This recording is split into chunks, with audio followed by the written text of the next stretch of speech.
Sa lungsod sa Antiquera sa lalawigan sa Bohol, lisod ang pagtabok sa mga estudyante sa sapa. Human mahugmak ang hanging footbridge na atong miaging simana.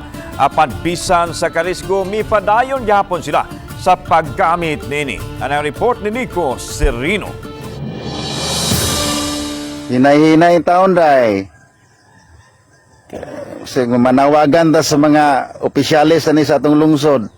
Video kini gikan sa residente sa Antiquera nga gipasa o gi-upload sa municipal councilor. Makita ang kalisod sa mga estudyante sa pagtabok sa sapa. Nahusno ang parte sa hanging footbridge ni atong Martes sa miaging simana tungod sa pagpunay og uwan ug pagsaka sa lebel sa tubig. Apan bisan risgo, pursigido ang mga bata nga makalabang aron mo eskwela. Kay kun dili dinhi moagi, layo-layo ang ilang lakwon.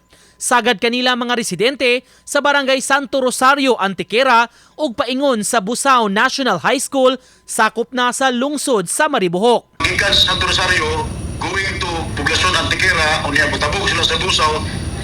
Layo-layo yun ang bihiyon, no? Mga 30 to 40 minutos ang bihiyon nila. Pinaka-shortcut yun yan, kanang gikan yun mismo sa Santo Rosario, Antiquera. 5 minutes lang, abot na sila sa ilahang tuluhaan. Giaksyon na sa LGU ang problema ug matud pa sugda na ang pagtrabaho sa maong taytayan.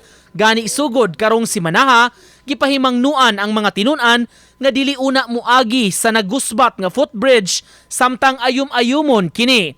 Ang maong dapit gitawag sa mga mulupyo nga Santo Rosario River, usa sa mga tributary sa mas dako nga Abatan River. Ang karong adlaw, gisugdan na karon ang pag-develop temporary usa kay kuan man kanang para lang din ay magian ang ato mga estudyante ba. Pero to be follow na ang pag-concrete na og steel nga footbridge gyud.